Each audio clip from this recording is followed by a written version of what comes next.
கம்பு வயசு கம்பு ஒண்ணு முடியும் வயசு வரைக்கும் இருக்கும். ஆனா இந்த கை 3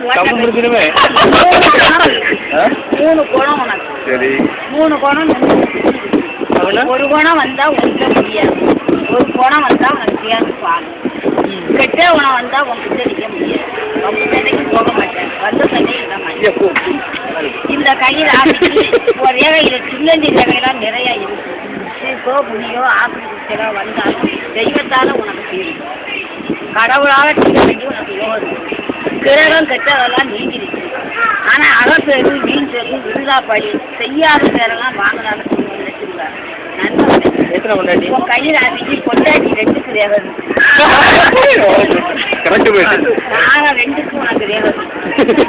ஆனா ரேகை 2 தாரம் முடிச்சாலும் நீ தார தோசம் கழிச்சு கல்யாணம் முடிச்சியானா தாரம் ஒண்ணுதான். தார தோசம்னா வாழை உணர்ந்து வாழைக்கு தாலி கட்டி அந்த தோசத்தை கழிச்சுட்டு நீ கல்யாணம் முடிச்சினா தாரம் ஒண்ணுதான். அந்த தோசை கழிக்காம நீ கல்யாணம் முடிச்சியானா தாரம் கண்டிப்பா. 2 பொண்டாட்டிக்கோட எங்கேயுமே அடி வாங்க போறான். இடையில கயனை போட்டுக்கிட்டு இந்த கையில் ஆட்சி வளர்த்துக்கு கிரகம் கெட்டதெல்லாம் தெய்வம் செய்யும்.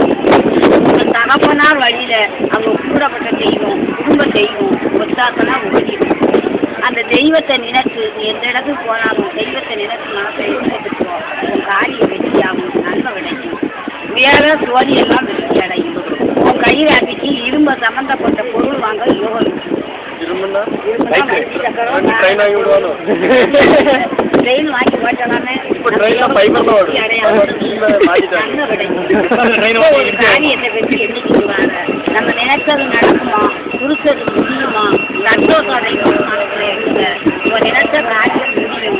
நன்மை கிடைக்கும். அதுக்கு இன்னும் நேரம் பண்ணிட்டு சொன்னோம்னா வருத்தப்படாத. நினைக்கணும்னா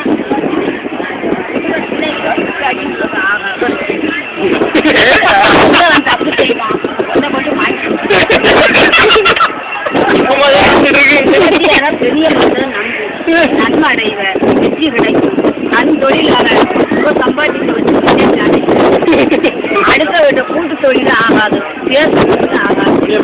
இதனால உறவாடு மாறா நடக்கும். தனியாக ப்ராஜெக்ட் பண்ண சொன்ன